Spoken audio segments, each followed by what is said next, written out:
किसी भी कंट्री का इन्फ्लेशन या मुद्रास्फीति अगर बढ़ता है तो उसको कंट्रोल करने के लिए इंटरेस्ट रेट को क्या किया जाता है, बढ़ा दिया जाता है या घटा दिया जाता है।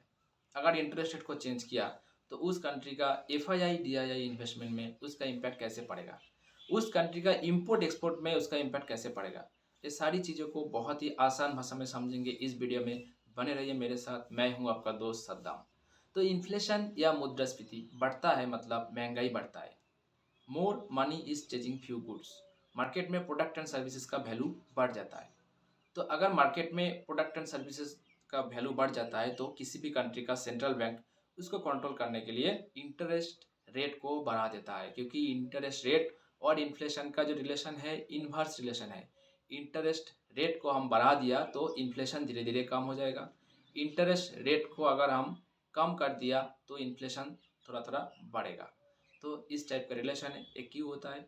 क्योंकि अगर मार्केट में अगर इंटरेस्ट रेट ज़्यादा है तो लोन का डिमांड कम हो जाएगा। कोई भी आदमी हायर इंटरेस्ट रेट में लोन लेना नहीं चाहेगा, तो मार्केट में पैसा कम हो जाएगा। मार्केट में पैसा कम हो गया तो क्या होगा? Less money is chasing few goods हो जाएगा, मतलब महंगाई धीरे धीरे कम हो जाएगा। ऐसे तो सेंट्रल बैंक ने बहुत सारा मेजर्स लेता है, उनमें से एक है इंटरेस्ट रेट को चेंज करना। तो इंटरेस्ट रेट अगर चेंज किया तो इसके इम्पैक्ट बाकी सारा चीज़ों में भी आएगा। तो वो कैसे आएगा अभी एक एक करके हम डिस्कस करेंगे। अगर इंटरेस्ट रेट बढ़ा दिया तो करेंसी का वैल्यूएशन में क्या होगा? करेंसी का वैल्यूएशन भी बढ़ेगा। इंटरेस्ट रेट बढ़ेगा किसी भी कंट्री का तो उस कंट्री का जो करेंसी है उसका वैल्यूएशन बढ़ेगा। क्योंकि जब करेंसी का इंटरेस्ट रेट बढ़ेगा तो उसका डिमांड बढ़ेगा, क्योंकि उस करेंसी में रिटर्न ज़्यादा आएगा। तो उस कंट्री का जो करेंसी है उसका वैल्यूएशन बढ़ेगा। तो वैल्यूएशन बढ़ना मतलब एक एग्जांपल लेते हैं। अगर डॉलर का रेस्पेक्ट में रुपीस का वैल्यूएशन बढ़ता है, मतलब है $1 अगर 84 रुपीज़ है अभी, तो वैल्यूएशन बढ़ता है मतलब $1 इज 83 रुपीज़। उल्टा मत समझिए, ठीक है? ऐसे कम हो जाएगा और वैल्यूएशन बढ़ रहा है मतलब $1 इज 82 रुपीज़। अभी देखेंगे इंटरेस्ट रेट के साथ एफआईआई का क्या रिलेशन है। एफआईआई यानी फॉरेन इंस्टीट्यूशनल इन्वेस्टर। एफआईआई लोग किसी भी कंट्री में आके क्या करता है, उस कंट्री का जो बॉन्ड है, उस कंट्री का स्टॉक मार्केट है, करेंसी है, इस सब में इन्वेस्ट करता है। तो अभी अगर इंटरेस्ट रेट किसी भी कंट्री का बढ़ता है तो उस कंट्री का बॉन्ड यील्ड बढ़ता है, मतलब बॉन्ड का रिटर्न बढ़ता है। तो बॉन्ड का रिटर्न बढ़ने की वजह से उस कंट्री में एफआईआई लोग आएगा।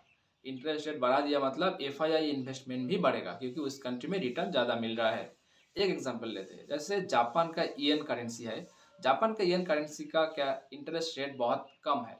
इंटरेस्ट रेट कम होने के लिए क्या करता है, उधर से लोन लेके इंडिया का बॉन्ड मार्केट में इन्वेस्ट करता है और इधर से ज़्यादा रिटर्न मिलता है। तो जो इंटरेस्ट रेट का डिफरेंस है वो प्रॉफिट कमाता है। अभी तक हम तीनों चीज़ों में देख रहा है कि इंटरेस्ट रेट बढ़ाने से क्या हो रहा है, तीनों चीज़ में अच्छा हो रहा है। इन्फ्लेशन कम हो रहा है, एफआईआई लोग आ रहा है और करेंसी का वैल्यूएशन भी बढ़ रहा है। लेकिन सबसे दिक्कत वाली बात यह है कि कंट्री का एफडीआई इन्वेस्टमेंट और एक्सपोर्ट कम हो जाएगा, जो लॉन्ग टर्म के लिए कंट्री के लिए बहुत ही इम्पोर्टेंट होता है। एक एक करके हम लोग समझते हैं। तो इम्पोर्ट मतलब बाहर का कंट्री से किसी भी सामान इस कंट्री में आ रहा है। इंडिया का बात करते हैं, अगर इंडिया का इंटरेस्ट रेट ज़्यादा है, करेंसी का वैल्यूएशन भी बढ़ जाएगा। तो इस कंट्री में जो भी प्रोडक्ट एंड सर्विसेज बिकेगा उसके लिए जो रुपी मिलेगा उसका वैल्यूएशन ज़्यादा है। तो जो कंट्री से माल लिया जा रहा है या सर्विसेज जो कंट्री से इंपोर्ट किया जा रहा है, तो उस कंट्री का करेंसी में जब कन्वर्शन किया जाएगा तो उनको ज़्यादा मुनाफा मिलेगा। एग्जाम्पल लेते हैं, वही एग्जाम्पल, अगर इधर का वैल्यूएशन ज़्यादा है तो 84 से 82 रुपीज़ हो गया, करेंसी का वैल्यूएशन बढ़ गया। तो 82 रुपीज़ में 82 रुपीज़ को जब डॉलर में कन्वर्ट करेगा तो क्या होगा, 82 रुपीज़ में ही $1 मिल जाएगा। पहले 84 में मिलता था, अभी 82 रुपीज़ में $1 मिल रहा है। तो इम्पोर्ट क्या होगा, प्रोमोट होगा, इम्पोर्ट बढ़ेगा, इम्पोर्ट में फ़ायदा होगा। और एक्सपोर्ट में उसका रिवर्स होगा, क्योंकि इधर से इस कंट्री में जो प्रोडक्ट एंड सर्विसेज प्रोड्यूस हो रहा है, इस कंट्री का प्रोडक्ट एंड सर्विसेज जब बाहर में दिया जा रहा है, बाहर का कंट्री में लेके जा रहा है, तो उधर में जो पैसा मिलेगा, मानो कि डॉलर मिला, तो डॉलर से जब रुपी में कन्वर्शन किया जाएगा तो रुपी में क्या होगा, हमको $1 82 रुपीज़ मिलेगा। पहले 84 मिलता था, करेंसी का वैल्यूएशन बढ़ गया। तो एक्सपोर्ट में घटा हो रहा है तो एक्सपोर्ट कम हो जाएगा। किसी भी कंट्री का इम्पोर्ट बढ़ना और एक्सपोर्ट कम हो जाना अच्छा नहीं है। तो इंटरेस्ट रेट बढ़ाना मतलब देख रहा है कि ये खराब है।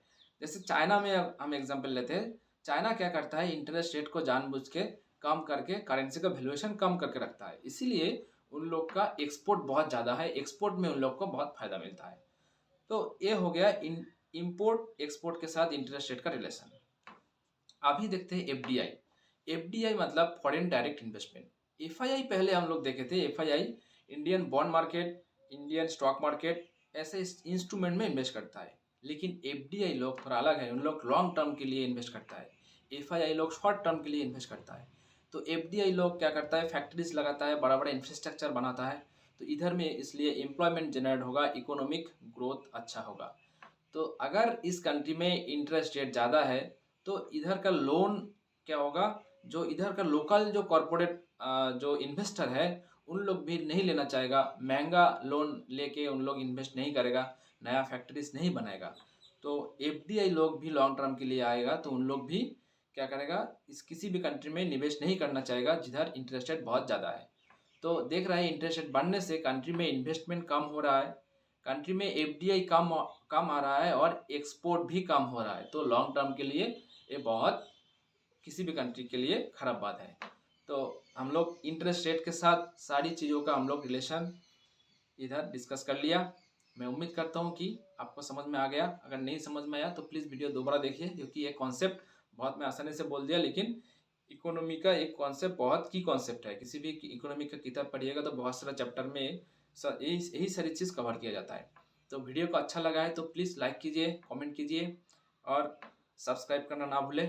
तो खुश रहिए, हंसते रहिए, मुस्कुराते रहिए। जय हिंद।